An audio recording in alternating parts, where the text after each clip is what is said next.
The year is 1823, early September in the Rocky Mountains, and Hugh Glass is dying. Now, you've probably heard the story.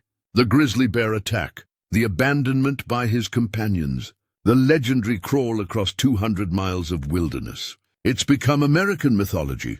But here's the thing that almost never gets mentioned, the detail that changed everything about wilderness survival in North America. Glass didn't just crawl. He crawled into winter. Think about what that means for a second. You're already torn open, ribs exposed, your scalp hanging in strips. You've got a shattered leg, no weapons, no food, and you're crawling east as the temperature drops toward zero. Every night you need shelter. Every night you're trying not to freeze to death while your body attempts to heal from injuries that should have killed you 3 times over. And one of those nights, we don't know exactly which one. The records aren't clear. Glass did something that indigenous peoples in these mountains had been doing for thousands of years. Something he'd probably never seen before. He carved into a snowbank and crawled inside. He made a snow cave, and he survived the night. Now here's where it gets really interesting. Glass survived that winter. He made it to Fort Kiowa. He eventually tracked down the men who abandoned him. But somewhere in those desperate weeks of crawling through early winter storms, a seed got planted, a piece of knowledge transferred. The idea that snow itself, this stuff that killed men by the dozens, could actually keep you alive. Before 1823, before that moment, winter in the Rocky Mountains meant one thing for white trappers and traders: get out or die. The numbers tell the story. The previous winter, 1822 to 23, the Ashley Party lost 18 men to the cold. 18, that's not combat casualties. That's not disease. That's purely exposure, freezing to death. Some of them were found still clutching their fortunes. Hundreds of prime beaver pelts worth thousands of dollars. Dead men guarding worthless furs because they couldn't figure out how to stay warm enough to transport them out. Think about that calculation. You've spent months in the wilderness. You've got enough furs to set yourself up for years back in St. Louis. The first snow falls, and you have to make a choice. Abandon everything and run for the settlements, or try to wait it out and probably die. Most ran. Some didn't make it anyway. The ones who stayed, we found them in the spring. But here's what the white trappers didn't know, what Hugh Glass was stumbling toward through sheer desperate accident for thousands of years. People had been living through Rocky Mountain winters. The Shoshone, the Crow, the Ute peoples, they didn't abandon the mountains when snow fell. They didn't view winter as a death sentence to be fled. They'd learned to sleep in it. Now, the exact moment of knowledge transfer, that's lost to history. We don't have a written record that says, on this date, Chief so-and-so taught Trapper What's-His-Name how to build a proper snow cave. That's not how it happened. But we know it happened. We know because by 1828, just 5 years after Glass's crawl, trappers were spending entire winters in the high country, living in snow caves, surviving temperatures that hit 50 below zero, processing furs, building wealth, doing what had been considered impossible. 5 years. That's how fast the knowledge spread once the door opened. But let's back up. Let's talk about the people who already knew this. Because this wasn't innovation. This was cultural transmission.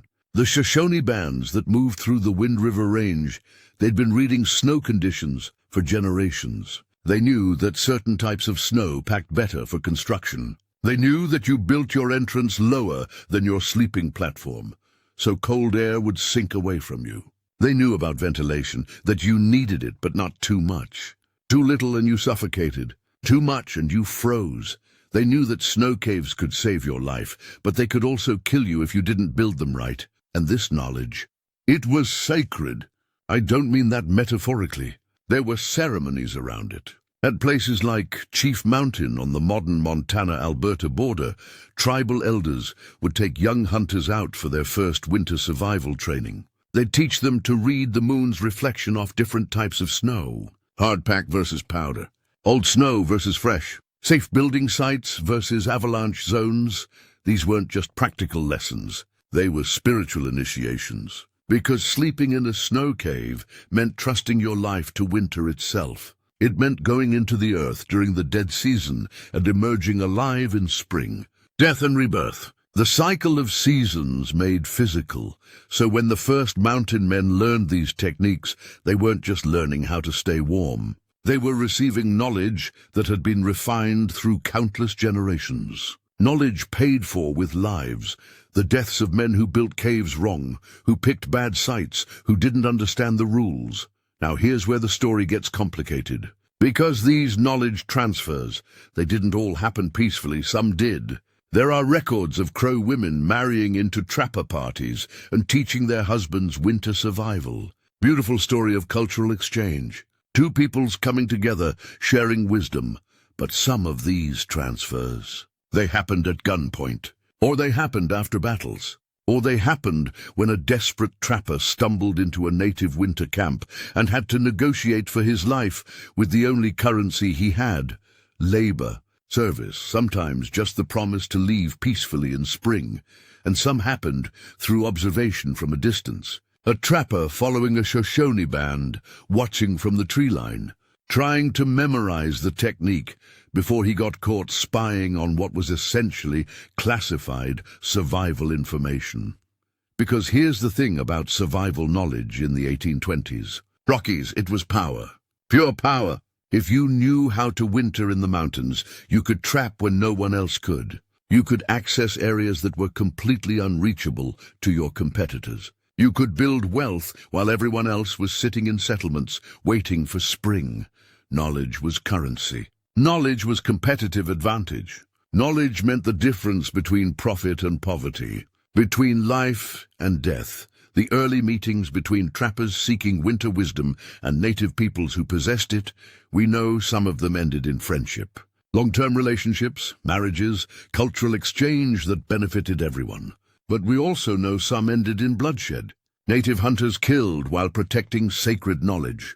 Trappers murdered after learning too much. Winter survival sites becoming battle sites. Sacred ground stained with red on white snow. The historical record here is frustratingly incomplete. We get glimpses. A line in a journal. Learned the snowhole method from a crow. Woman at the rendezvous. Or found 3 frozen. Trappers who had tried to build shelter like the Indians do, but got it wrong. Or sometimes just silence. Men who went into the mountains and never came back. No record of how or why, but by 1828, the knowledge was spreading, fast, because the economic pressure was enormous. Prime winter beaver pelts were worth 10 times what summer pelts brought in London markets. 10 times. If you could winter successfully in the mountains, you could make a year's income in 3 months. Maybe a decade's income if you were lucky and skilled. That's the kind of profit margin that makes men take risks. Deadly risks, and here's what they were risking. Because I want you to really understand what winter meant in the Rocky Mountains during this period. We're not talking about the winter you experience in modern Montana or Colorado. We're not even talking about the coldest winter you can imagine based on modern experience. We're talking about the Little Ice Age. Global temperatures several degrees colder than today. Winters that started in September and didn't end until May. Blizzards that lasted for days, dumping snow measured in feet, not inches. Wind chills that made exposed skin freeze in under a minute. Temperatures so cold that trees would explode from the ice forming inside them. Sounds like rifle shots echoing through the forest at midnight. In those conditions, a log cabin with a fireplace barely kept you alive. Heavy wool clothing, multiple layers, constant attention to the fire. That was survival in a cabin. Now imagine trying to survive in a hole carved into a snowbank with nothing but buffalo robes and whatever body heat you could generate. Sounds insane, right? Sounds like suicide, but it worked. When done right, it worked better than the cabins did. And that's the revolution Hugh Glass stumbled into. That's the knowledge that transformed the Rocky Mountain fur trade. That's why by 1835, you had mountain men routinely spending 5, 6, 7 months in the high country, living underground, emerging in spring with fortunes in furs, but getting there. Getting from 1823, when winter meant death, to 1835, when winter meant profit. That transition was paid for in frozen bodies, in men who built their caves wrong, in men who picked the wrong sites, in men who didn't ventilate properly and never woke up, in men who got caught in avalanches, in men who went mad from the darkness and the confinement. Every technique, every little piece of knowledge that became standard practice, someone died learning it. Or someone nearly died and survived to teach others. This is the thing about frontier survival knowledge. It doesn't come from laboratories or research papers. It comes from trial and error, emphasis on error, fatal error, and the mountain men who mastered it, who really truly learned to sleep in winter's embrace and wake up alive. They became legends. Jim Bridger, Jim Beckworth, Thomas Fitzpatrick, Kit Carson. These names became synonymous with impossible survival. Men who could do what civilized people thought couldn't be done. But behind every legend, behind every successful winter, behind every man who emerged from the mountains in spring with his furs and his life, behind all of that was knowledge, indigenous knowledge, passed along through desperation and necessity, modified by trial and error, refined through brutal experience. And here's the wildest part. This knowledge, this hard-won wisdom about surviving in snow caves, this thing that men died learning, most of it disappeared within a generation. By 1860, most of the master builders were dead or had moved on to other lives. The techniques they'd learned, the refinements they'd made, the little tricks that meant the difference between waking up alive or not waking up at all. Gone. Which means we're about to explore a lost art, a way of living that existed for maybe 30 years, 1823 to 1853, roughly, and then vanished, leaving behind only fragments, journal entries, third-hand accounts, archaeological remains of caves that have mostly collapsed. We're going to reconstruct how it worked, how men built homes in frozen tombs and lived to tell about it, how they maintained body heat at 50 below, how they cooked without suffocating, how they stayed sane through months of darkness. But first, we need to understand exactly what they were building. Because a snow cave isn't just a hole in a snowbank. It's architecture, it's engineering, it's thermodynamics. It's a precisely designed survival machine that has to get everything right or it kills you. And in 1828, a man named Jim Bridger was about to revolutionize the whole concept. Jim Bridger was 24 years old in 1828 when he designed something that shouldn't have been possible, a snow cave that could house 20 men comfortably for months. Now, before we get into how he did it, let's establish something about Jim Bridger. This is a man who would later become famous for discovering what we now call Yellowstone National Park. Though when he told people about geysers and boiling mud pools, most folks thought he was lying. This is a man who could reportedly speak a dozen native languages. A man who served as a guide for everyone from fur traders to the United States Army. A man who lived to be 77 years old in a profession where most died before 40. Jim Bridger was smart. Really smart. The kind of smart that looks at a problem everyone says is unsolvable and finds a solution that seems obvious in retrospect. The problem in 1828 was this. Individual snow caves worked. Sort of. One man, maybe two, could survive a winter in a properly built cave. But the fur trade didn't operate on ones and twos. Trapping brigades traveled in groups of 15, 20, sometimes 30 men. They needed to stay together for security. Remember, this is contested territory. Blackfoot raids, grizzly bears, rival companies, safety in numbers. But how do you keep 20 men alive in snow caves without building 20 separate caves? Because that's not practical. That's not defensible. And here's the thing nobody talks about. That's not psychologically survivable. Spend 4 months alone in a snow cave in total darkness and you'll go insane. We know this. We have records of it happening. Men who tried to winter solo and either died from mistakes caused by mental deterioration or emerged in spring, different, broken, unable to reintegrate with human society. So Bridger needed a solution that kept men together, but kept them alive.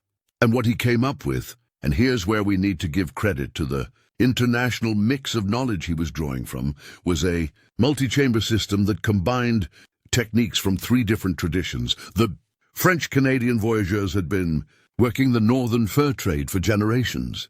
They'd learned from the Cree and Ojibwe peoples, and they'd developed this technique of building snow shelters with vaulted ceilings, like cathedral architecture, but in snow. The vault shape distributed weight better, made the whole structure stronger.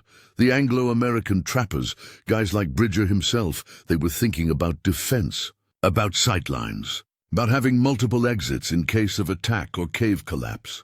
Military thinking applied to snow construction, and the Mexican traders coming up from Taos and Santa Fe, they brought adobe building knowledge, smooth walls, proper drainage, the understanding that the inside surface of your shelter mattered just as much as the structure itself. Bridger synthesized all of it, his 1828 design, and we know about this because other trappers copied it, and he wrote about it, featured a main chamber large enough for communal activities, cooking, storytelling, tool repair, then smaller chambers radiating out like spokes from a wheel, sleeping chambers for groups of 3 to 4 men, each one with its own slightly different temperature zone based on distance from the entrance and elevation.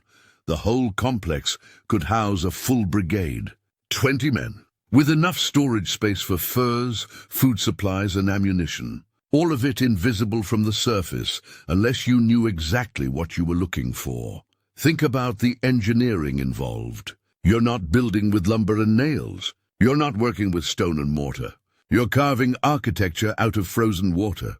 And it has to be precise. A few inches wrong on your entrance angle, and cold air floods your sleeping chambers. A ceiling too thin, and it collapses. Too thick and you waste time and energy. Walls too rough, and they shed ice particles that create moisture problems. Too smooth, and they don't insulate properly. And you're doing all this in temperatures cold enough to freeze exposed skin in minutes, while wearing mittens. By candlelight or moonlight, because daylight hours are short and you need to conserve energy. The learning curve was steep and deadly, but once trappers figured it out, once Bridger's design proved itself through that first winter and 20 men emerged alive in spring, it spread like wildfire. Every trapping company wanted master builders, men who could site a cave complex properly, who understood snow conditions, who could manage a construction crew working in extreme cold, and a whole vocabulary developed. Technical language that these men used to communicate precise concepts about snow cave construction and survival. Sugar snow, that's what they called the perfect building condition. Snow that had gone through enough freeze-thaw cycles to develop large granular crystals. It packed beautifully, cut cleanly, held its shape. If you were lucky enough to find a site with deep sugar snow, you could build a cave complex in a third of the time it would take with powder, widowmakers, the unstable overhangs and cornices that could collapse without warning. Experienced builders learned to read the warning signs, subtle cracks, changes in snow color, the sound snow made when you walked on it. But every season somebody missed the signs. Somebody built under a widowmaker, and their cave became their tomb when tons of snow came down. Coffin dreams. This is the disturbing one. After weeks underground, men started having vivid hallucinations. Incredibly realistic dreams about being buried alive. About the cave walls closing in. About suffocating slowly in darkness. These weren't random nightmares. They were your brain responding to very real environmental stresses. Low oxygen levels, sensory deprivation, disrupted circadian rhythms. Smart brigade leaders learned to rotate men to the surface regularly. Make them spend time in daylight, even if just for an hour. Get fresh air. See the horizon. It helped. Not completely. Coffin dreams were part of the experience, but enough to keep most men functional. Now let's talk about daily life in these frozen communities. Because this is where the reality of snow cave living gets really interesting.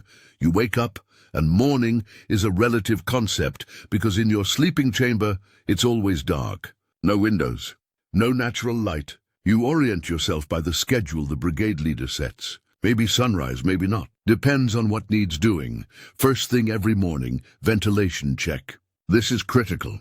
life or death critical. During the night, snow can drift over your ventilation holes. Ice can form and seal them, or they can get blocked by equipment, buffalo robes, a dozen different things. Someone has to check them every single morning. Clear them. Make sure air is moving. You can't see carbon dioxide. You can't smell it. But it'll kill you in your sleep if your ventilation fails. Every brigade had stories about caves where everyone died overnight. No violence, no disaster. Just men who went to sleep and never woke up because their air holes blocked. So you check ventilation. Then you deal with morning condensation. Because here's the thing about snow caves. They hover right around freezing inside, 31, 32 degrees. And you've got human bodies breathing, sweating, existing. All that moisture has to go somewhere. It freezes on the walls, on the ceiling, creates this constant, very fine ice rain that sheds off any time someone moves or talks loudly. Experienced cave dwellers learn to sleep with their heads covered, learn to position their bedding away from the worst ice shed zones, learn to brush ice accumulation off regularly before it built up enough to cause problems, then breakfast. And this is where things get tricky, because you need fire to cook. But fire in an enclosed snow cave is incredibly dangerous. The smoke has to go somewhere. The heat can melt your ceiling. The oxygen consumption from burning wood is considerable, so cooking became an art form. Small fires, very small, often just enough to heat water for pine needle tea. And yes, that's a real thing, not just something from Western movies. Pine needles have vitamin C, prevent scurvy. Critical for men eating mostly meat and no fresh vegetables. For actual food preparation, many brigades did their main cooking in a designated chamber, basically a kitchen area separated from living spaces with proper ventilation to the surface. You'd prepare food there, then carry it to the eating area. Inefficient but necessary. The menu was limited. Beaver tail, fatty, keeps you warm. Dried elk or buffalo, pemmican if you'd prepared it before winter. Some brigades had men who were absolutely expert at pemmican preparation. Mix of dried meat, rendered fat, and berries. Incredibly calorie-dense. A chunk the size of your fist could keep you going all day. Tasted terrible, but taste wasn't the point. Calories and nutrition were the point. After breakfast, the day's work. And yes, there was work. You weren't just hibernating. Furs needed processing. Equipment needed maintenance. The cave itself needed upkeep. Ice accumulation had to be managed, drainage channels maintained, structural integrity monitored. Some men would go to the surface to check trap lines if weather permitted. This was dangerous work. You're emerging from 32-degree shelter into temperatures that might be 30 or 40 below, with wind chill pushing it to -60 or worse. Exposed skin freezes almost instantly. Your breath forms ice in your beard. Your eyelashes freeze together. The men who worked trap lines in winter conditions, they were the elite of the elite. Building caves was one skill. Surviving in a cave was another. But going out into the winter hell, checking traps, processing frozen animals, and making it back alive, that required almost supernatural endurance. And here's something that doesn't make it into the romantic versions of this story. The smell. 20 men living in an enclosed space for months. No bathing. Water's too precious, and you can't afford the heat loss. No fresh air circulation beyond the minimal ventilation needed to stay alive. Food smells, body odor, smoke residue, the metallic smell of processed furs. It was overwhelming. Trappers who emerged in spring reportedly couldn't stand their own smell once they got back to civilization. But while you were in it, living it, your nose adapted. Had to. You couldn't function otherwise. Social dynamics in these caves developed their own rules, unwritten laws that everyone understood. Some brigade leaders tried to formalize them, create actual codes of conduct. Others just let them evolve naturally. Personal space was sacred. In a cave where men were packed tight, you respected boundaries. You didn't touch another man's gear without asking. You didn't enter someone's sleeping chamber without invitation. You maintained whatever minimal privacy was possible. Noise discipline was critical. In a space where every sound echoes, where men are trying to sleep on different schedules, you learn to move quietly, speak in low voices, control your reactions. Some men couldn't adapt to this. They'd get louder and more agitated as the weeks went on. That's when fights started, and fights in snow caves could be fatal. Not because of the violence itself, though that was dangerous enough, but because a fight could damage the structure. Punch the wrong wall and you might crack a support. Knock over a candle and you might start a fire. Create enough commotion and you might trigger a collapse, so smart brigade leaders intervened early. Separated men who were getting tense with each other. Rotated sleeping arrangements. Kept people busy, because boredom was as dangerous as carbon dioxide or structural failure. Men carved the walls, created primitive art, told stories, and the good storytellers were worth their weight in gold. A man who could spin a tale for hours, keep everyone entertained, maintain morale through the dark months. He might not be the best trapper or the strongest worker, but he was essential. Songs developed, cave songs as they came to be known. Simple melodies, lyrics about spring, about women back home, about the wealth they'd have when they got out, about survival, about brotherhood. These weren't written down, couldn't be. Most trappers were illiterate. They were passed along orally, and most are lost now. Fragments survive in journals, but the melodies are gone. Religious services happened in some caves. Men praying together, reading from whatever Bible they had. Others were more secular, gambling, storytelling, practical joking within the bounds of what was acceptable in close quarters. And here's something that surprised me when I first learned about it. Democracy. In the most successful cave communities, decisions were made collectively. The brigade leader had authority, sure, but major decisions, when to check trap lines, how to ration food, whether to risk surface time during a blizzard, these were discussed, voted on sometimes, because everyone's life depended on everyone else. A mistake killed the whole group, so everyone had a stake in the decisions.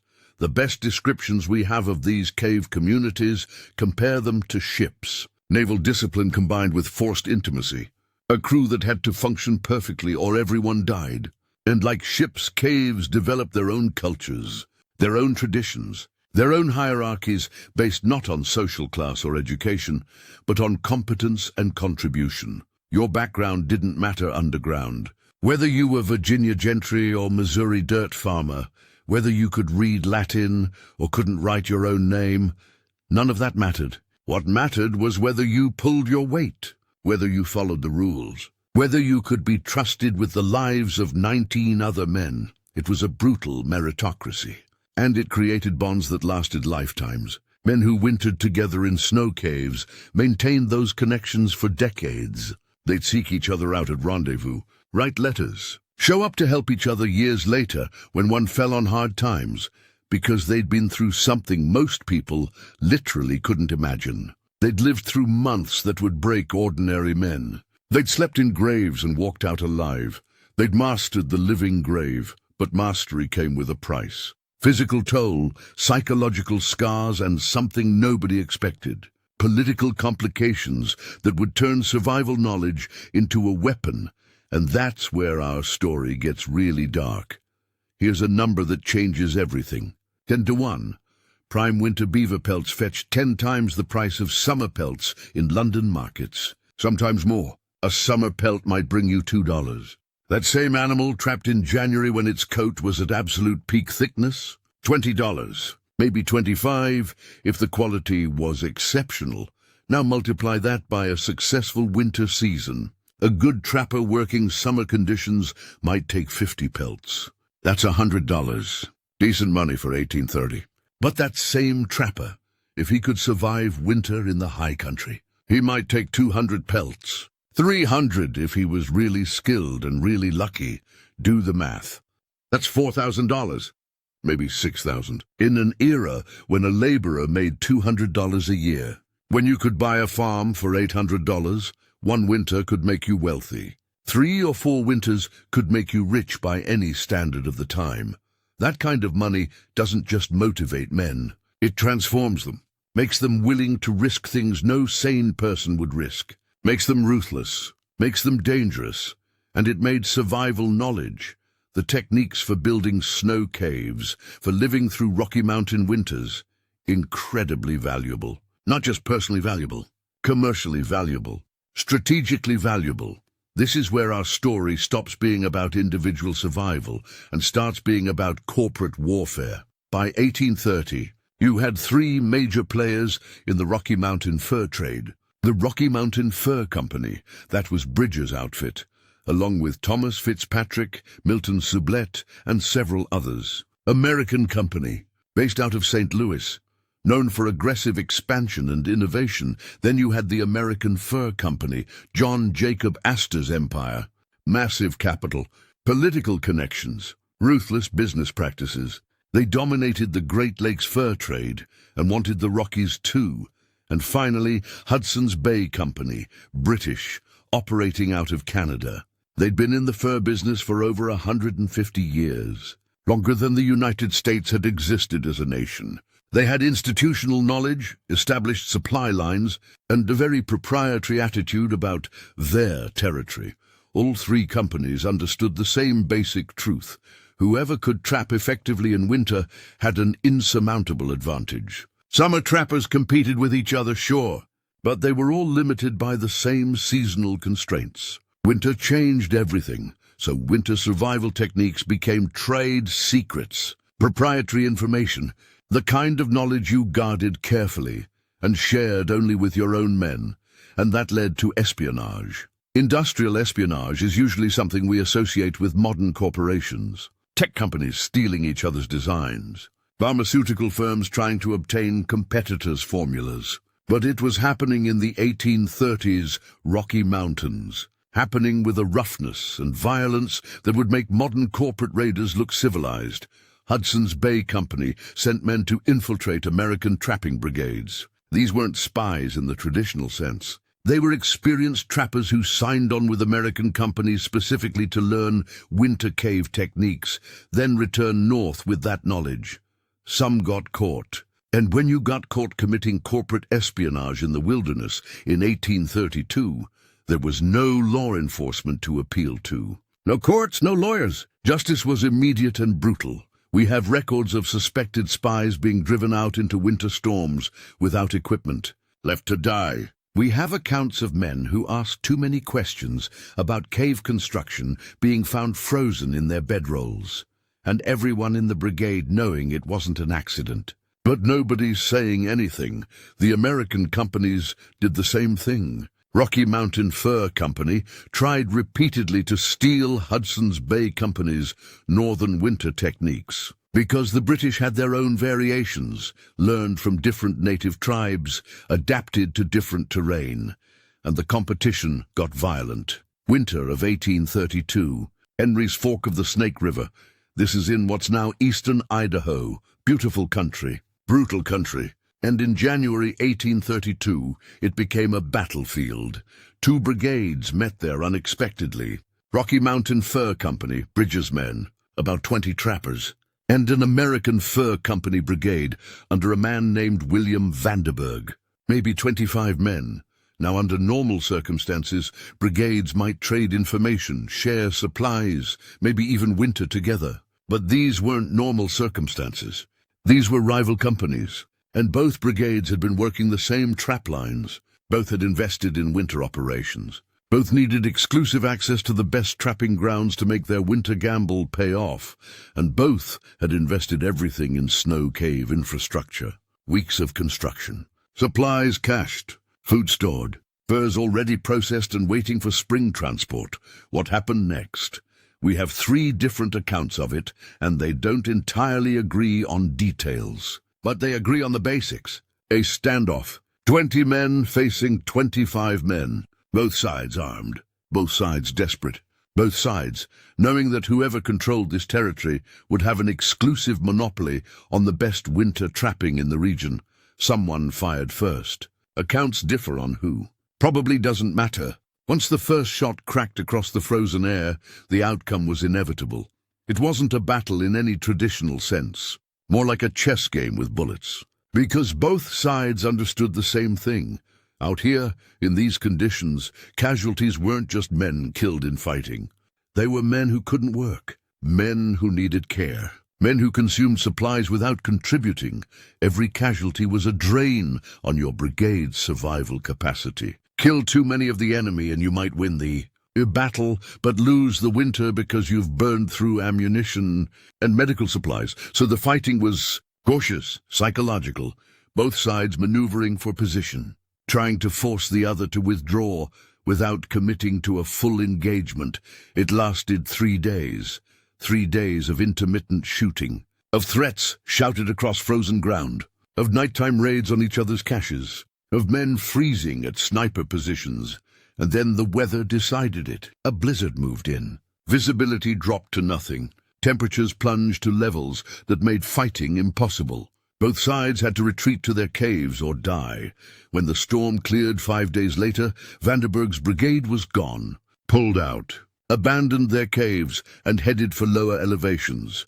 Bridges' men had won, not through superior force, but through superior winter survival capacity. Their caves were better, their supplies more carefully managed, their men more experienced with extreme cold. The cave war at Henry's Fork, that's what it came to be called in trapper circles, established a precedent. Winter survival knowledge wasn't just useful. It was a weapon, a strategic asset that could determine who controlled territory and who didn't, and it made the men who possessed that knowledge extremely valuable. Which brings us to Kit Carson. Now, Kit Carson is one of those figures who's been mythologized to the point where it's hard to separate fact from legend.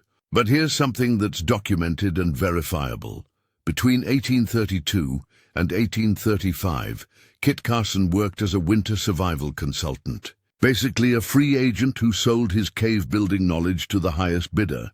He'd sign on with a brigade in fall, help them site and build their cave complex. Maybe winter with them, maybe not. Then in spring, he'd sign on with a different company. Sometimes even a rival company. The fur companies hated this. They wanted exclusive access to his knowledge. But Carson understood something fundamental. His knowledge was worth more as a commodity than his labor as a trapper. He could make more money teaching cave construction than he could trapping beaver. And he wasn't the only one. A whole class of cave masters developed. Men with proven track records of successful winters. Men who understood the full range of techniques, not just building, but maintenance, repair, crisis management. These men could command premium wages. They had job security in an incredibly insecure profession. And they had power, because if you were a brigade leader planning a winter operation, you needed a cave master. Try to do it without one, and you'd probably lose men, maybe lose your whole brigade. The insurance companies that were starting to underwrite fur trade expeditions would charge you higher premiums if you didn't have a qualified cave master on your roster. So you have this situation where practical survival knowledge has become formalized into a professional specialty, with all the complications that implies: guild-like protectiveness, apprenticeship systems, jealously guarded techniques, and then you have the native wives. Because here's what's fascinating and frequently left out of the traditional mountain man narratives. Many of the most successful winter brigades had native women as full participants, not just as cooks or decorative companions, but as genuine partners who brought critical knowledge. Women like Pine Leaf, a Crow warrior and hunter who married Jim Beckworth. She knew pine bough insulation techniques that white trappers hadn't discovered. Knew which types of pine worked best, how to layer them, how to replace them when they compressed and lost insulating value. Or Makes the Stars Shine, a Shoshone woman who married into a Rocky Mountain Fur Company brigade. She introduced food preservation methods that prevented scurvy. Knew which plants could be harvested even in winter, buried beneath snow, but still accessible if you knew where to look and how to dig. These women held real authority in winter cave communities, not symbolic authority, real decision-making power, because their knowledge was too valuable to ignore. Brigade leaders who were smart enough to listen to their native wives had better survival rates. It's that simple, and this created fascinating social dynamics. You'd have situations where a brigade leader was nominally in charge, but everyone understood that his crow wife was making the crucial decisions about cave maintenance and food management. White trappers, who might have had very conventional views about gender roles and racial hierarchy in civilization, found themselves taking orders from native women when winter survival was on the line. Competence trumped prejudice, at least in the caves, at least when lives were at stake. But it also created complicated power structures. Because these women weren't just knowledge sources, they were also connections to native trading networks, diplomatic bridges, sources of intelligence about tribal movements and intentions. A brigade with native wives had advantages that went beyond cave construction. They could trade more easily, travel through certain territories more safely, get advance warning of potential conflicts, which made these women valuable not just to their husbands, but to the companies employing their husbands. And that created its own problems, because company leaders would sometimes try to negotiate through the wives rather than the trappers.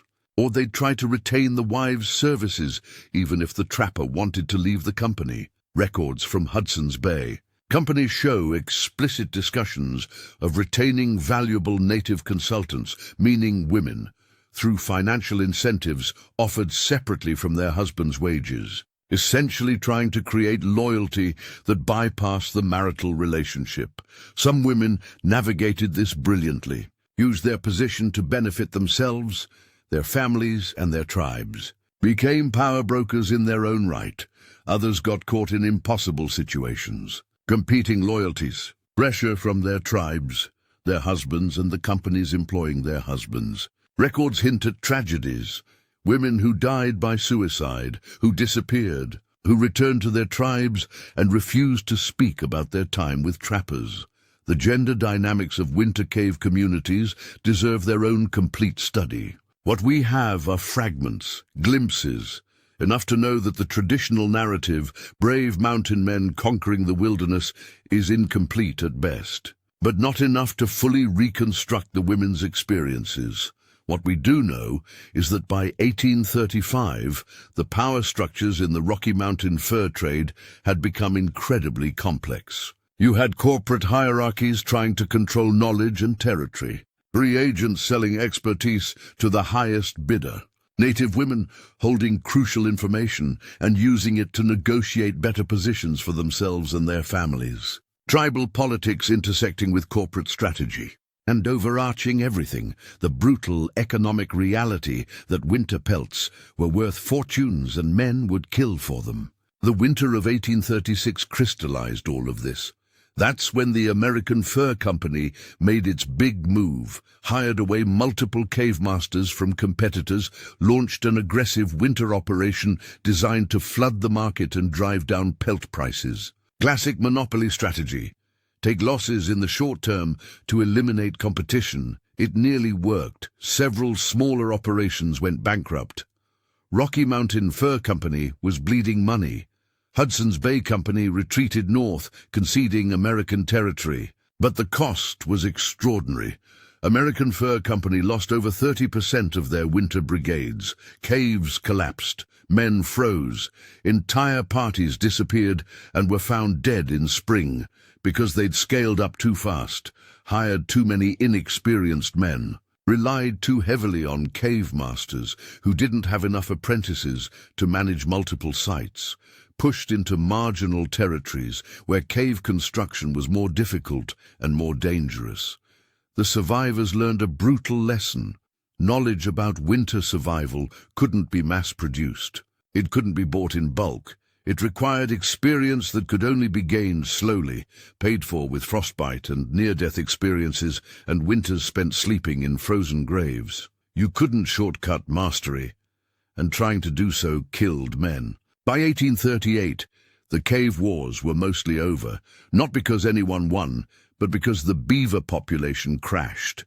Over-harvesting.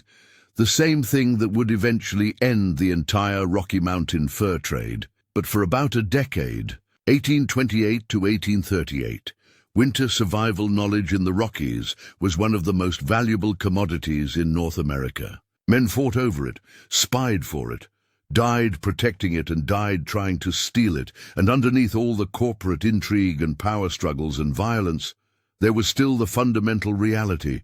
Every winter, men carved homes out of snow, and every winter, the snow tried to kill them.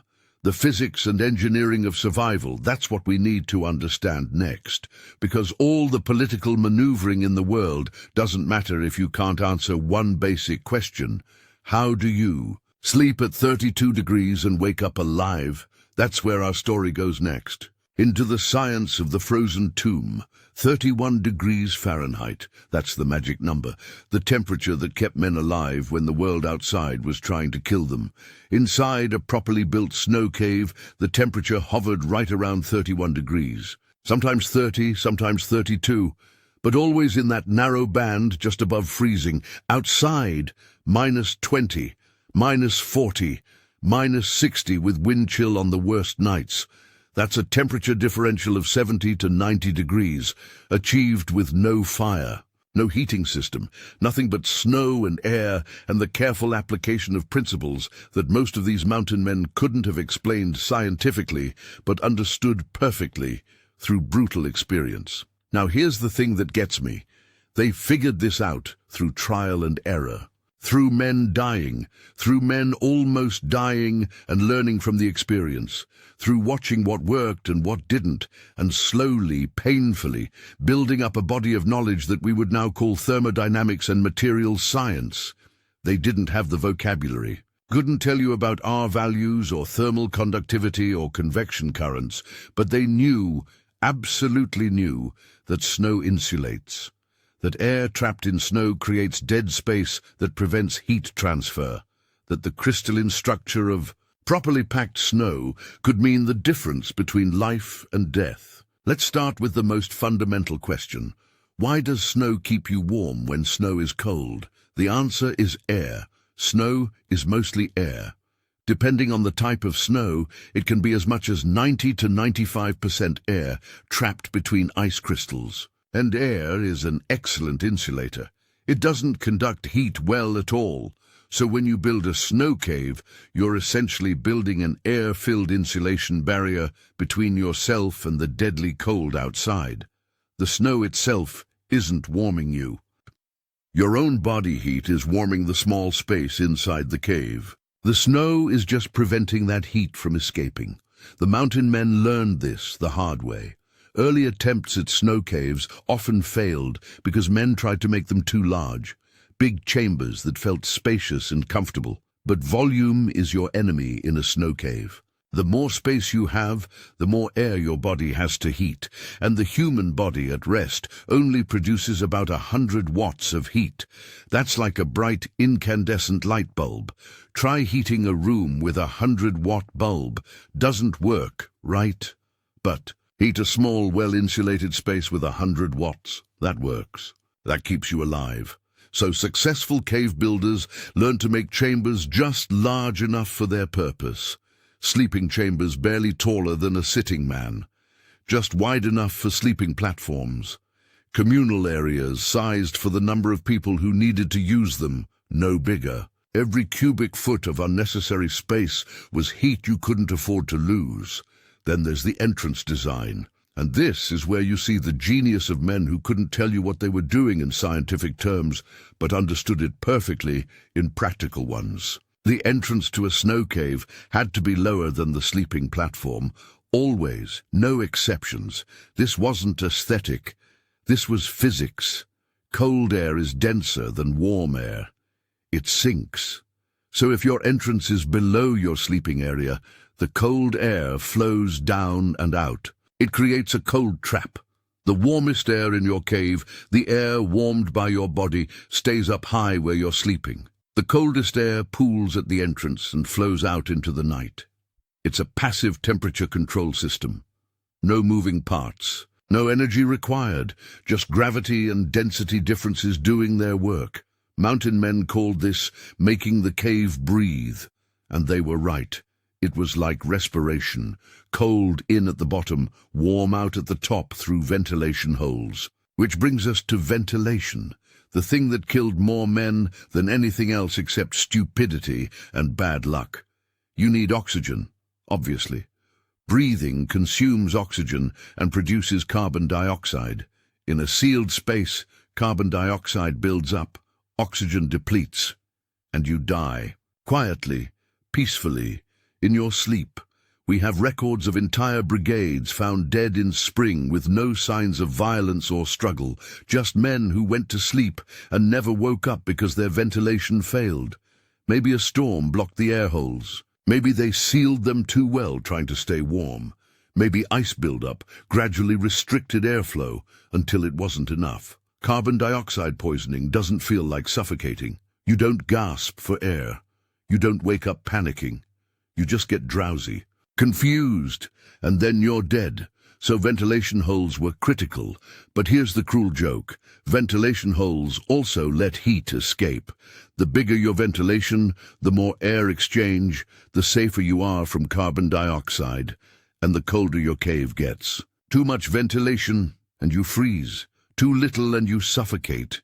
And the line between them is thin. The solution that evolved, and we know this from descriptions and from archaeological remains of cave sites, was multiple small holes rather than one large one. 2 to 4 ventilation shafts, each about 2 inches in diameter, just enough for air exchange, not enough to create a heat drain, and you positioned them strategically, usually in the ceiling of communal areas, away from sleeping chambers. That way, the air exchange happened in spaces where men were active and generating more heat, not where they were sleeping and vulnerable. Joe Meek learned about ventilation the hard way. Winter of 1834. He was trapping solo, already risky, in what's now western Wyoming. Built himself a perfectly good cave by all accounts. Solid structure, good insulation, proper entrance design, but he sealed his ventilation hole too well. Probably worried about heat loss. Probably figured his body heat would be more valuable than air exchange in a cave sized for one person. He nearly died. Woke up, and how he woke up we don't know. Maybe some survival instinct, maybe luck. Feeling like his head was going to explode. Confusion, nausea, couldn't think straight.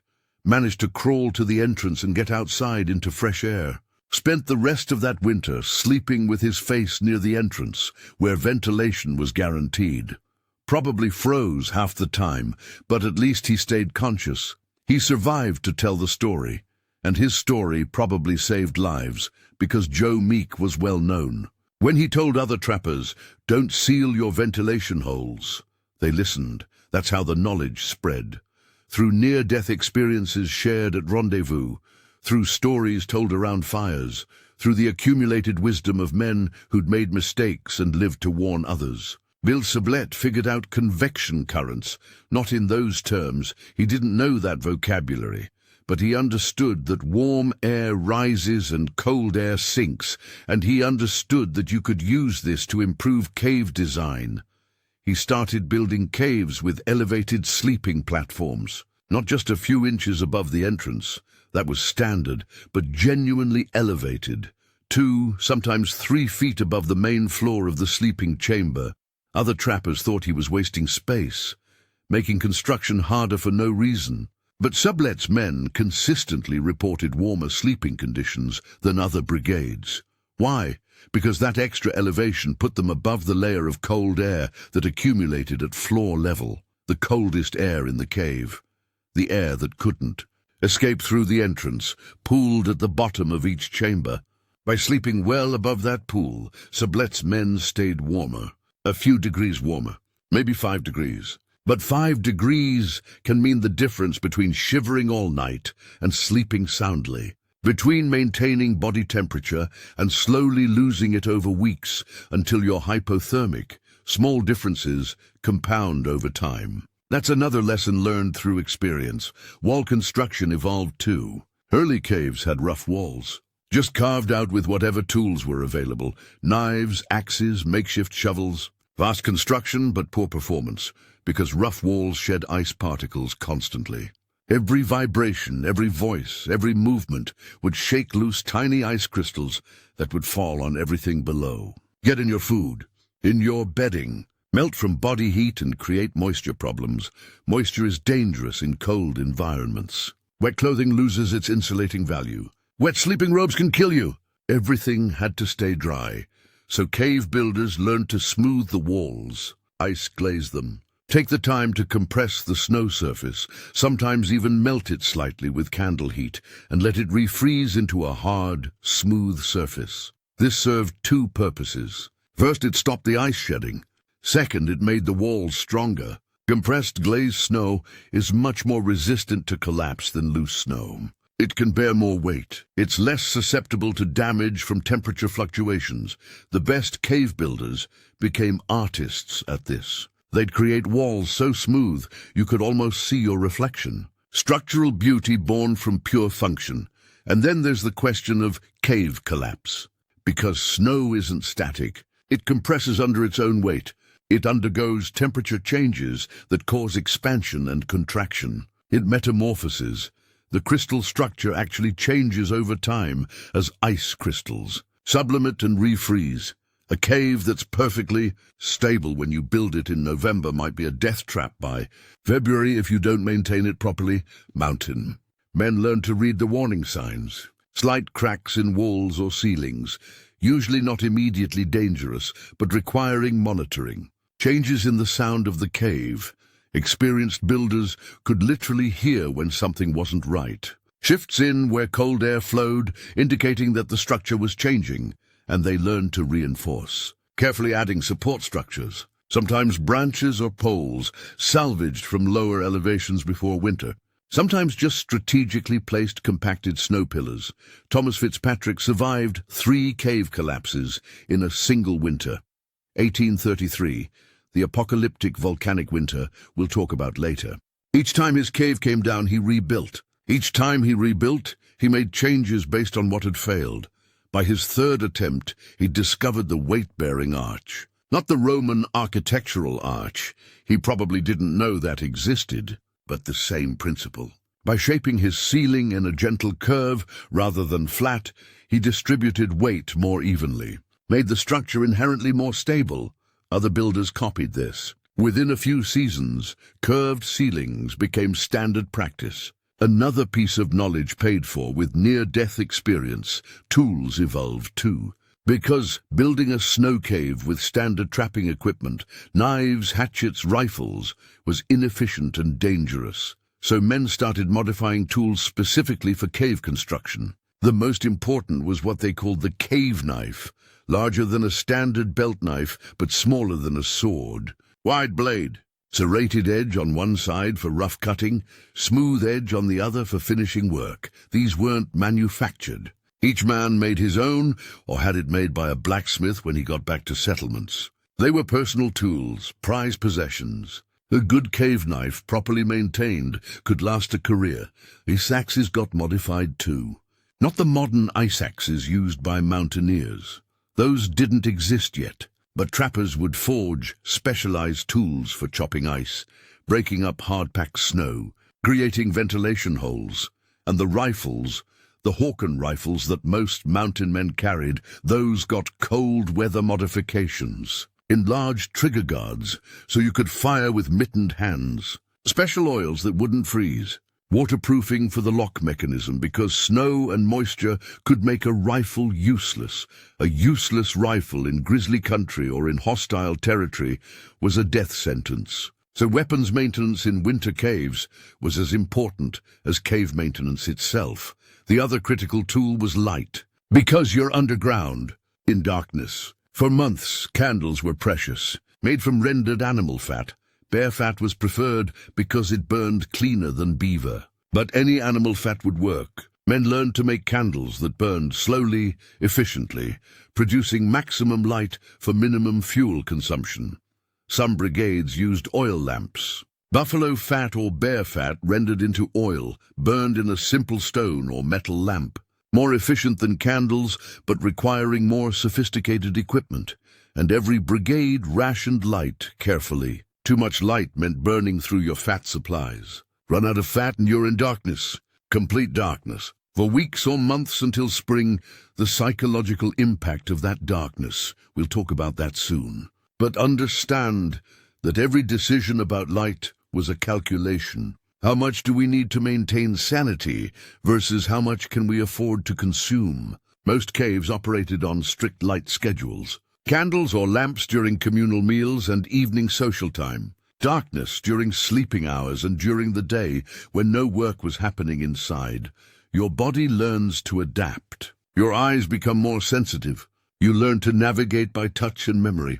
But it's never fully comfortable, never natural.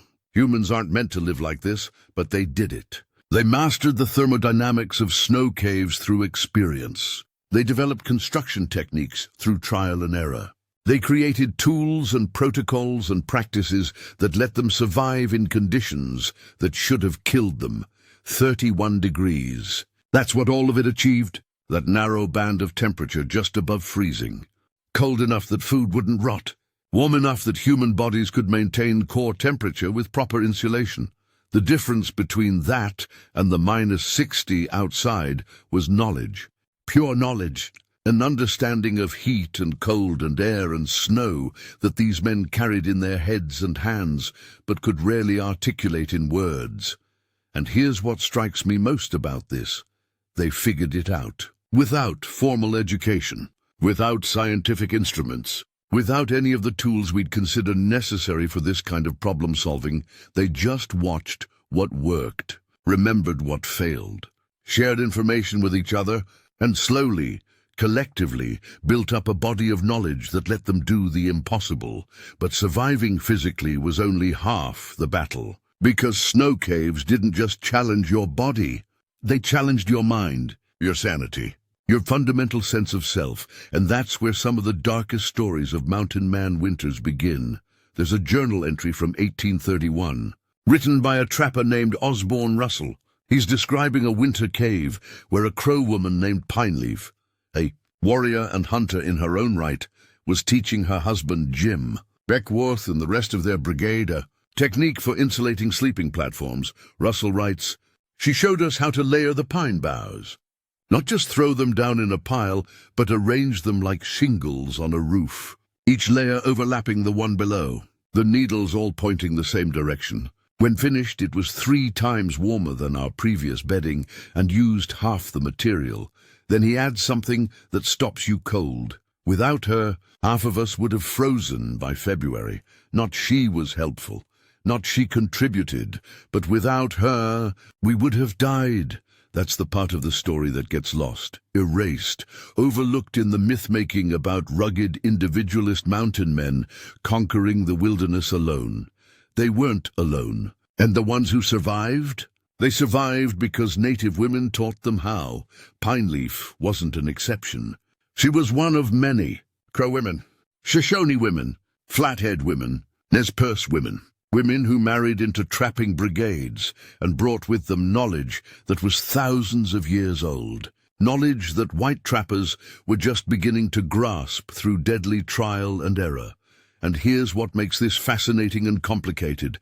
These weren't just marriages of convenience. Some were purely transactional. Knowledge and connections exchanged for protection and trade goods. But many were genuine partnerships, love marriages, relationships that produced children and lasted decades.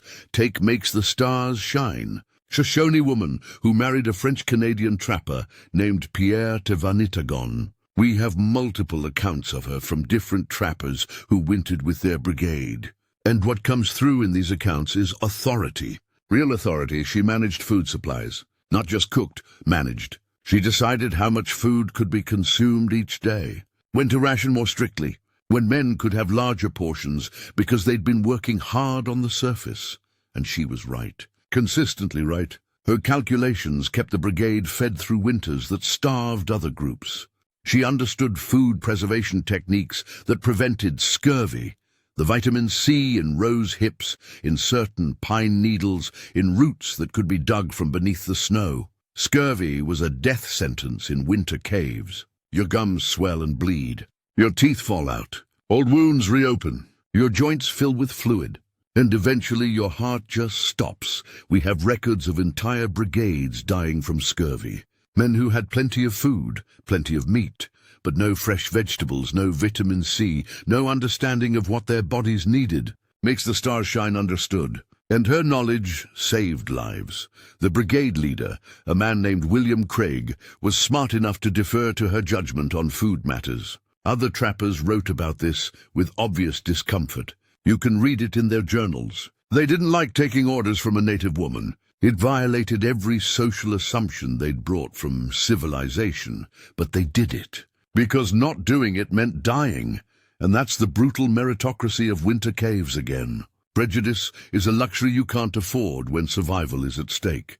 But let's talk about what it was actually like to have families living in snow caves. Because this happened, children were born underground, grew up knowing winter caves as home. The ice babies, that's what other trappers called them. Children born in winter, delivered in snow caves by mothers who were themselves living in conditions that would horrify any modern healthcare provider. We don't have detailed accounts of winter births in caves. The trappers who kept journals were men, and they didn't write much about childbirth. But we know it happened. We have records of children appearing in spring who hadn't existed the previous fall. Think about what that means. A woman in labor, in a snow cave, in darkness or near darkness, with improvised medical care at best, with temperatures just above freezing. The infant mortality rate must have been catastrophic. We don't have numbers. Nobody was keeping those statistics. But we can infer from what we know about infant mortality in frontier conditions generally. Probably half or more didn't survive their first year, but some did. Some children grew up in this world, and they were different. There are accounts of children who learned to walk in snow caves, who spoke both their mother's language and their father's, who could identify different types of snow by touch before they could read, who thought it was normal to spend half the year underground. These children became bridges, cultural translators. Some went on to become important figures in their own right. Scouts, interpreters, diplomats between native tribes and white settlers.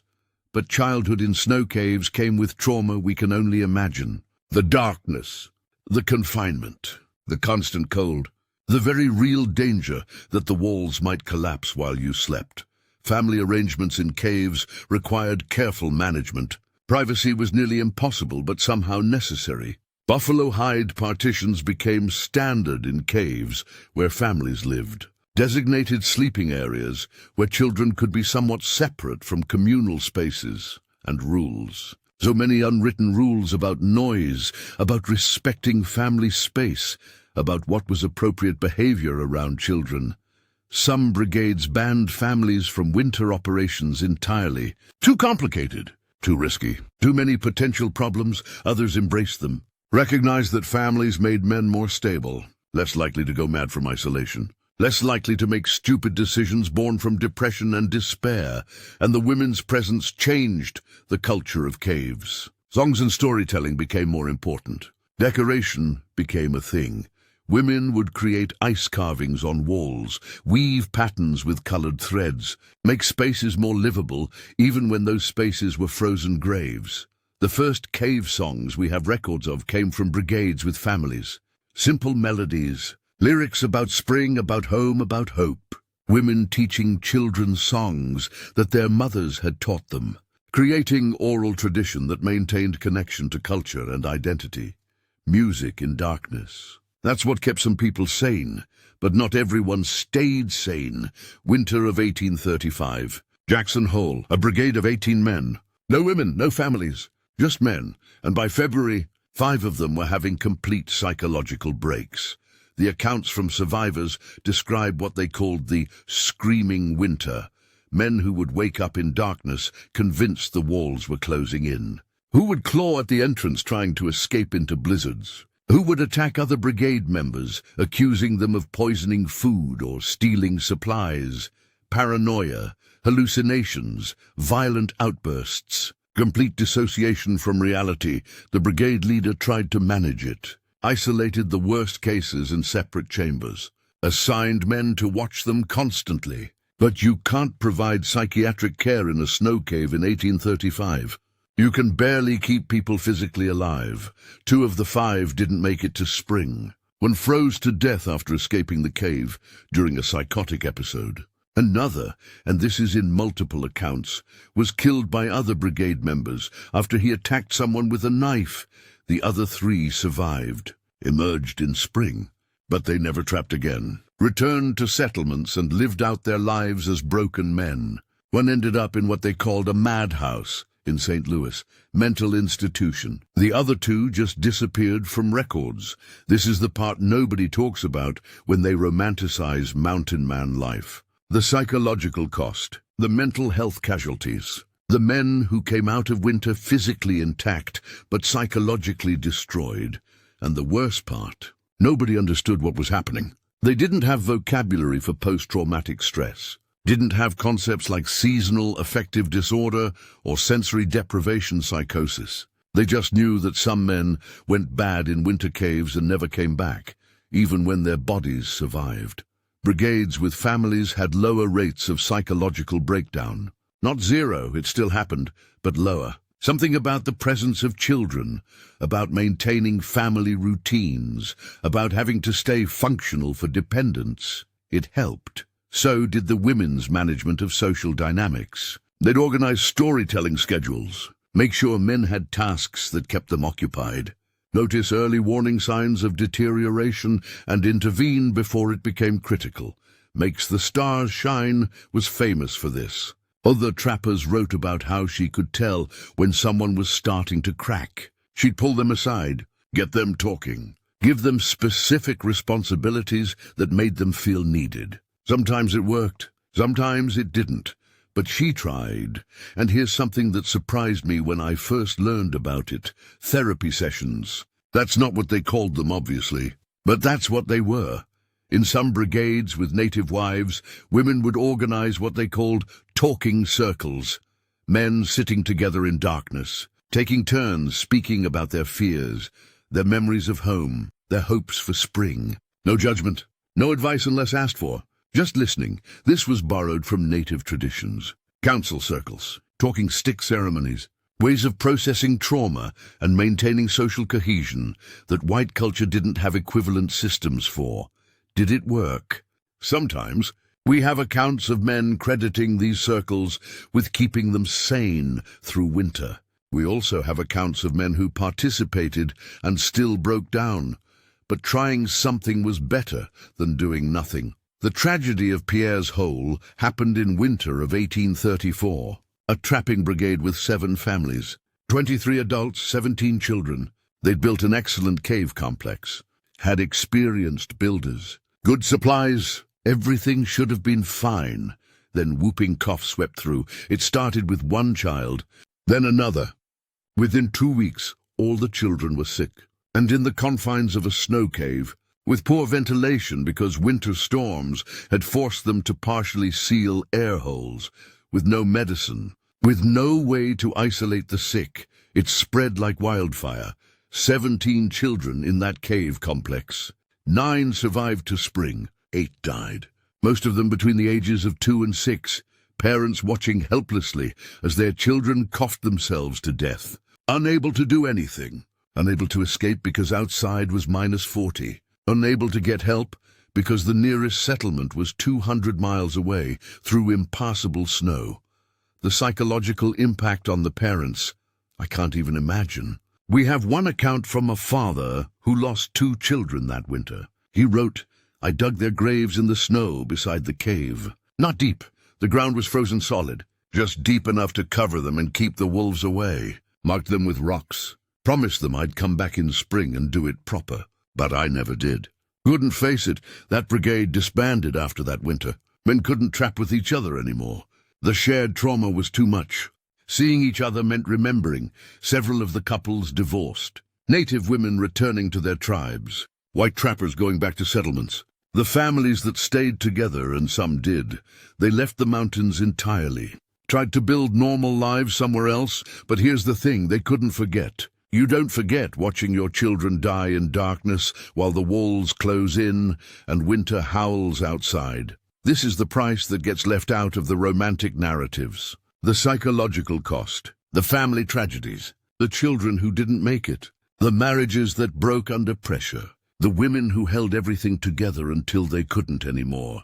And yet, and this is important, some families thrived, found ways to make it work, created lives that were genuinely good by their own standards, if not by ours.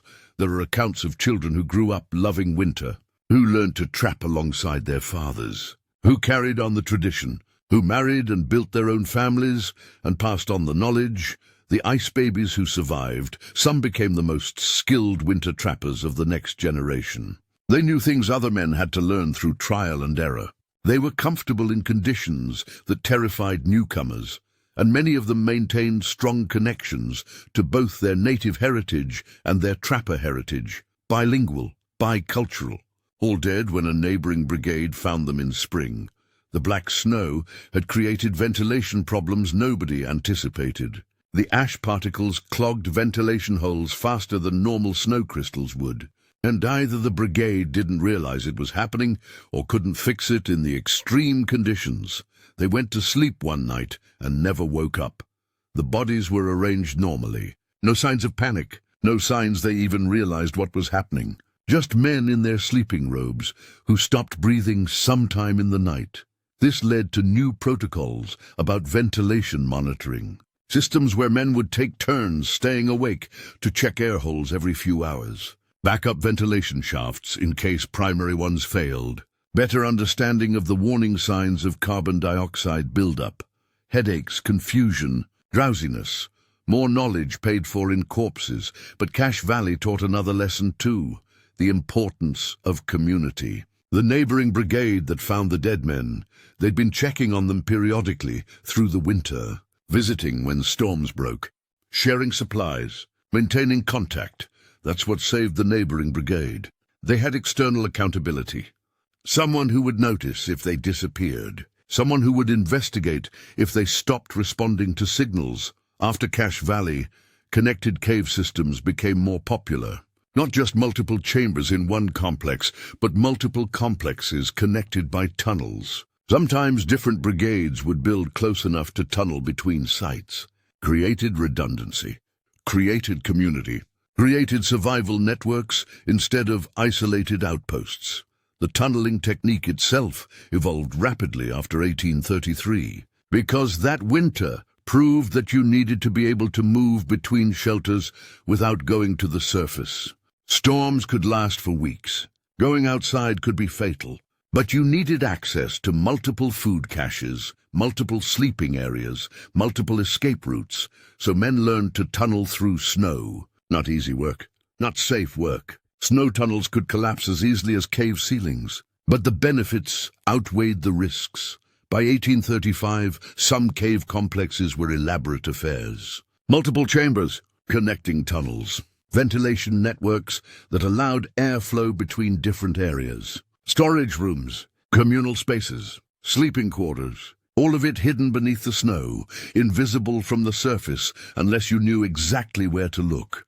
Archaeological remains of some of these complexes have been found. Collapsed and filled in, obviously, but enough structure remains to reconstruct the basic layouts. And they're impressive. These weren't crude holes in the snow. They were underground architecture.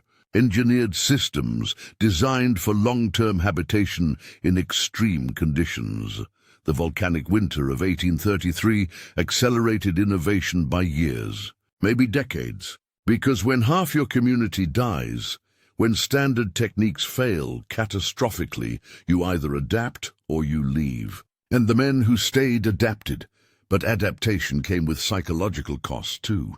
Survivor's guilt. PTSD from watching friends die, the knowledge that they'd lived while others froze or starved or suffocated. Some men coped by becoming teachers, obsessively sharing everything they'd learned, determined that the deaths of 1833 would at least serve a purpose, that future trappers would benefit from that winter's harsh lessons. Others became reckless, took insane risks. Some historians think this was subconscious survivor's guilt, pushing themselves into dangerous situations because they felt like they should have died too, and some just internalized it, carried the weight silently, drank too much when they got back to settlements, had nightmares for years, what we'd now recognize as PTSD symptoms, but they had no vocabulary for. The winter of 1833 became a dividing line in mountain man culture. Before and after. Men who'd survived it had a shared experience that outsiders couldn't understand, a badge of honor and a burden. At rendezvous for years afterward, survivors would find each other, share stories, remember the dead. It was like a veterans community. Men bonded by shared trauma and shared survival, and the technical knowledge that came out of that winter, the arch design, the connected tunnels, the improved ventilation systems, the food reserve protocols, the community building strategies, all of that became standard practice. 1834 was a relatively mild winter, but the survival rate was dramatically higher than previous years. Not because conditions were better, but because the techniques were better. Because men had learned from 1833's disasters. 1835 saw innovations in avalanche detection and prevention. Men had learned to read slopes better, to identify dangerous snow accumulation, to build in safer locations. By 1837, the survival rate for winter operations in the Rockies had improved by something like 70% compared to pre-1833 numbers. One catastrophic winter had forced such rapid innovation that the entire practice of winter trapping had been revolutionized. But here's the tragedy. All this hard-won knowledge was about to become obsolete, not because the techniques stopped working. They worked perfectly. Men continued to winter successfully in the Rockies through the early 1840s. No, the knowledge became obsolete because the beaver population crashed. Overharvesting, too many trappers taking too many pelts. The same thing that would eventually end the entire Rocky Mountain fur trade, and simultaneously fashion changed in Europe. Silk hats replaced beaver felt hats. The market collapsed. Suddenly, there was no economic reason to risk winter in the mountains. By 1845, winter trapping operations in the Rockies had essentially ended. Not because men couldn't do it anymore. They could, they'd mastered it. But because there was no profit in it. The men who knew how to build perfect snow caves, who understood every nuance of winter survival, who'd paid for that knowledge with frostbite and trauma and the deaths of friends. Those men moved on to other occupations, became guides, army scouts, settlers, ranchers, and they didn't write down what they knew. Most couldn't write well anyway. The knowledge stayed in their heads and hands. Within a generation, it was mostly gone, fragmented, half-remembered, distorted by time and retelling, but not quite lost. Not entirely, because some of that knowledge would surface again in unexpected places, would influence unexpected people, would echo through history in ways nobody could have predicted, and that's where our story goes next. By 1860, most of the master builders were dead. Jim Bridger was still alive. He'd live until 1881, but he'd moved on, running a ferry operation, serving as an army scout. The last thing he wanted to talk about was sleeping in snow caves. Thomas Fitzpatrick died in 1854. Kit Carson in 1868, Bill Sublette back in 1845. The men who'd survived the volcanic winter, who'd built the connected tunnel systems, who'd figured out the weight-bearing arch one by one. They passed away, and they took their knowledge with them, because here's what happened. Nobody thought to write it down. Not systematically, not comprehensively. Why would they? It was practical knowledge, working knowledge. The kind of thing you learned by doing, not by reading. And by the time anyone realized this knowledge was disappearing, it was almost too late. Almost, but not quite. Osborne Russell, remember him from earlier? The trapper who wrote about Pineleaf's pine bough technique? He was one of the few mountain men who could write well. More importantly, he was one of the few who understood that something important was being lost. In the 1860s, Russell was living in Oregon, working as a judge, relatively comfortable life. But he couldn't stop thinking about the winters he'd survived in the Rockies, about the men who'd died, about the techniques that had kept him alive. So he started writing, not a memoir exactly, more like a technical manual. Instructions for winter survival in mountain conditions. He tried to document everything. Cave construction, ventilation systems, food preparation, mental health maintenance, all of it. The manuscript was never published in his lifetime. He couldn't find a publisher interested in what seemed like obsolete knowledge for an industry that no longer existed. It sat in his papers after he died. was rediscovered by historians in the early 1900s, and it's the only comprehensive documentation we have of authentic mountain man snow cave techniques. Everything else is fragments. Journal entries that mention caves without explaining construction. Letters that describe winters without detailing survival methods. Second-hand accounts from people who heard stories but never built caves themselves. Russell's manuscript is the Rosetta Stone. Without it, we'd be guessing about most of the techniques we've discussed. With it, we can reconstruct, not perfectly but reasonably well, how it actually worked. But even Russell's documentation has gaps. He couldn't capture everything. Some knowledge was too experiential to write down. How do you describe the exact sound snow makes when it's about to collapse? How do you convey the feeling of airflow that tells you ventilation is adequate? You can't, not really. That knowledge requires hands-on experience. And by the time historians started asking questions, there was nobody left with that experience to teach it. So where did the knowledge go? How did it survive at all? First place, military scouts. When the U.S. Army started campaigning in the Rockies and the Northern Plains, they needed guides who understood winter conditions. Former mountain men signed on. Men like Bridger and Carson became legendary Army scouts, and they taught soldiers winter survival. Not the full cave-building techniques. Army operations didn't usually require multi-month winter encampments. But the basics: how to read snow conditions, how to find or create emergency shelter, how to avoid frostbite and hypothermia. Those lessons filtered into military doctrine, not formally at first, just practical knowledge passed from scout to soldier. But eventually, some of it got written down in Army field manuals, fragmentary, often distorted. But there, second place, early Yellowstone guides. After Yellowstone became a national park in 1872, tourists wanted to see it year-round. Early guides, some of whom were former trappers, knew how to keep people alive in winter conditions. They taught simplified versions of cave techniques to tourists and other guides. Emergency snow shelters, basic survival principles. Nothing as sophisticated as the connected tunnel systems from the 1830s, but enough to prevent deaths. Third place, native tribes. Remember Makes the Stars Shine and Pine Leaf and all the native women who'd revolutionized cave living. Their knowledge didn't disappear. It went back to their tribes, merged with existing winter survival traditions, continued to be passed down through generations. Some native communities maintained snow cave practices well into the 20th century. Not for trapping, there was no economic reason, but for winter hunting, for spiritual purposes. For teaching young people about survival and self-reliance. Anthropologists who studied these tribes in the early 1900s documented some of these practices, usually without understanding the connection to mountain man history. They thought they were recording pure native traditions. They didn't realize they were seeing hybrid techniques that had evolved from cultural exchange in the 1820s and 30s. Fourth place, the oddest one. Russian fur traders in Alaska, the Promysleniki.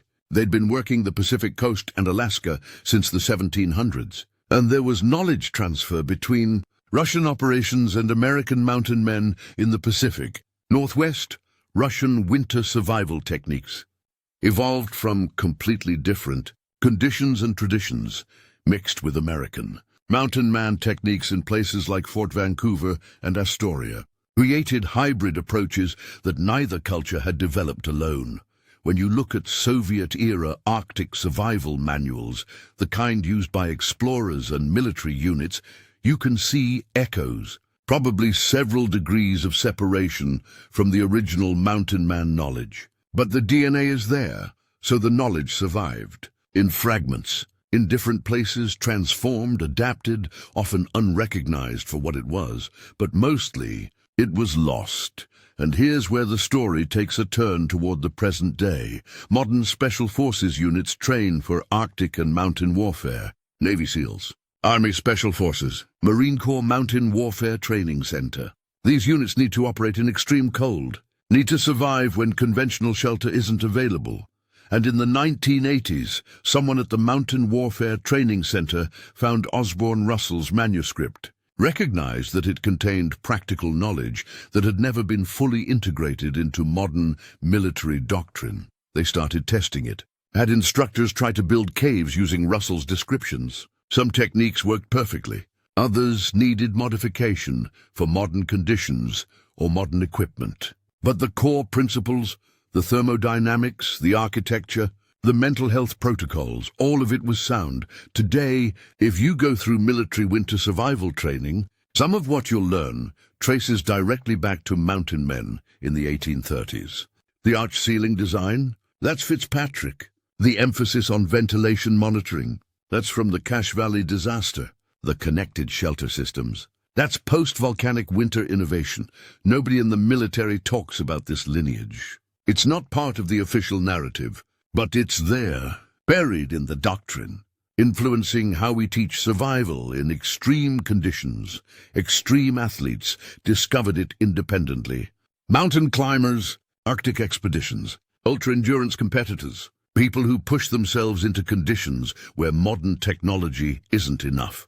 Some of them stumbled onto Russell's manuscript through their own research. Others rediscovered techniques through trial and error, the same way the original mountain men did. And they found that the old methods worked, sometimes worked better than modern approaches that relied too heavily on technology.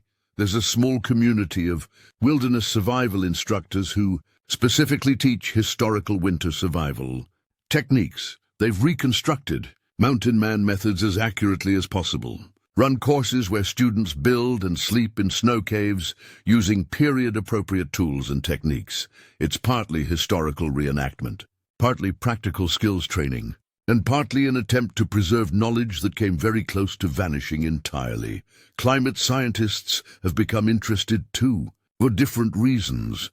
Tree ring data from old-growth forests in the Rockies can tell us about historical weather patterns. And when you correlate that data with known locations of mountain man winter camps, sites where we've found cache remains or collapsed cave structures, you can reconstruct what conditions were actually like during specific winters. The volcanic winter of 1833 shows up clearly in tree rings, reduced growth, stress markers. It confirms what the historical accounts described, that winter was genuinely apocalyptic by any standard. But the data also shows something else. The Little Ice Age, the period of global cooling that made winters so brutal in the 1820s and 30s, was ending. By 1850, average winter temperatures in the Rockies had warmed by several degrees, which means the men who mastered snow cave survival did it during the worst possible period. If they'd been trapping a generation later, winter survival would have been significantly easier. If a generation earlier, they wouldn't have had the economic incentives to try. They existed in a narrow window. Geologically speaking, a brief moment, when conditions were just barely survivable if you knew exactly what you were doing, and when economic forces made the risk worthwhile. 30 years, maybe 40, that's how long the golden age of Rocky Mountain winter trapping lasted. In the grand scope of American history, it's nothing, a footnote. A brief, weird chapter when men learned to do something impossible and then stopped doing it. But the knowledge they generated, the understanding of human limits in extreme conditions, the engineering principles for snow construction, the psychological protocols for maintaining sanity in darkness and isolation, that knowledge remains valuable. Not because we need to trap beaver in winter. Nobody's doing that. But because the fundamental challenges they faced, extreme cold, isolation, resource scarcity, psychological stress, those challenges still exist. Antarctic research stations deal with them. Arctic communities deal with them. Disaster situations create them. And as climate becomes more unstable, more people may face extreme winter conditions they're not prepared for. The mountain men's knowledge, scattered and fragmentary, as it now is, offers lessons for survival in a world that might get colder and more dangerous in unpredictable ways. And there's something else. Something harder to quantify, but maybe more important. Those men proved that humans can adapt to almost anything, can survive conditions that seem unsurvivable, can build communities in frozen darkness, can maintain humanity when everything is trying to strip it away. They weren't superhuman. They were ordinary men and women and children who found themselves in extraordinary circumstances and figured out how to survive. Most of them weren't educated. Many couldn't read or write. They didn't have scientific instruments or detailed weather forecasts or any of the tools we'd consider necessary for that kind of challenge. They just had determination, creativity, willingness to learn from mistakes, and most importantly, willingness to learn from people who knew more than they did, particularly the native peoples who'd been surviving Rocky Mountain winters for thousands of years. That's the lesson that transcends the specific techniques. That's what echoes through time, even when the exact construction details are lost. We are capable of more than we think. Our limits are further out than we imagine, and wisdom often comes from unexpected sources if we're humble enough to receive it. The physical evidence of mountain man snow caves is mostly gone now. Collapsed structures filled with dirt and debris, cache sites scattered with rusted traps. The caves themselves were temporary by nature, built to last one winter, not for posterity, but if you know where to look in the Rockies, certain valleys, certain passes, you can still find traces. Carved initials on rock faces near known campsites, remains of fire rings that might have been outside winter caves, tree blazes marking trails to winter camps, and locals in some areas swear they can hear things on winter nights. Whistling sounds that might be wind through old cave ventilation holes, or might be imagination, or might be something else entirely. The old-timers, third and fourth generation descendants of mountain men and their native wives, they tell stories about their great-great-grandfathers sleeping in the snow, about techniques passed down through families, about the winter when the snow fell black and the world nearly ended. Most of these stories are probably embellished, mixed with legend, distorted by retelling. But there's truth in them somewhere, echoes of real experience, real survival, real knowledge, and sometimes, not often, but sometimes, archaeologists or hikers stumble onto something unexpected. A cache of tools in a location that makes no sense until you realize it's where a cave complex used to be. Bones arranged in patterns that suggest winter burials, artifacts that shouldn't exist where they're found, unless someone was living in those mountains in conditions we consider impossible. The story isn't over. Not completely, because as long as people venture into extreme environments, as long as we push ourselves into places where survival is uncertain, we're walking in the footsteps of those mountain men. We have better equipment now, better knowledge, better support systems. We have GPS and satellite phones and weather forecasts and rescue teams, but fundamentally the challenge is the same. Can you maintain body temperature? Can you find or create shelter? Can you keep yourself fed and hydrated? Can you stay sane through isolation and darkness? The mountain men answered yes, for a brief window of history under the worst possible conditions, with almost nothing but their own ingenuity and the knowledge they gained from people who'd been doing it longer. They figured out how to sleep in winter's embrace and wake up alive. They mastered the frozen tomb. They built homes in graves.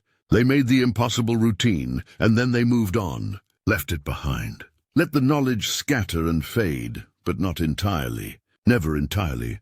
Because somewhere in military field manuals and native oral traditions and climate science data and extreme sports techniques and old journals in historical societies, somewhere in all of that, the knowledge persists, fragmentary, incomplete, often unrecognized for what it is, but there, waiting, ready to be rediscovered by whoever needs it next. The snow still falls in the Rockies every winter, still gets deep enough to build caves in. The temperatures still drop to levels that can kill you in minutes. The mountains haven't changed much. Not really, but the people who knew how to live in them truly live. Not just survive briefly, but actually make homes in the frozen darkness. Those people are gone. What remains are echoes, stories, fragments of knowledge, and questions about what humans are, capable of when necessity forces innovation and desperation breeds genius. The mountain men who slept in snow caves without freezing to death proved something that still matters.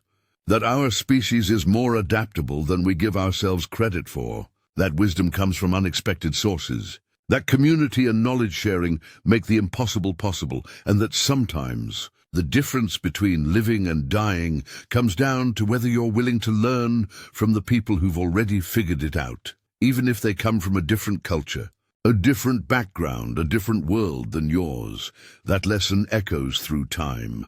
From 1823 to today, from Hugh Glass's desperate crawl into accidental survival to modern special forces units training in Arctic conditions. The techniques may change, the equipment evolves, but the fundamental truth remains. Humans can survive almost anything if they're smart enough to learn and stubborn enough to endure. The mountain men proved it, in the hardest way possible, under the worst conditions imaginable. For reasons that seem almost absurd in retrospect, all that risk and death and innovation in service of fashion trends and economic speculation. But the knowledge they generated transcends its origins, becomes something larger than beaver pelts and corporate warfare and romantic Western mythology. It becomes a testament to human capacity, a reminder that our limits are negotiable, an echo that carries across centuries, whispering, "You can survive more than you think," and sometimes on winter nights in the Rockies, if you listen carefully to the wind whistling through the mountains, you might hear something else, something that sounds almost like voices, almost like songs, almost like the echo of men and women and children who learned to make homes in frozen graves and lived to tell about it. Or maybe it's just the wind. Either way, their story is worth remembering.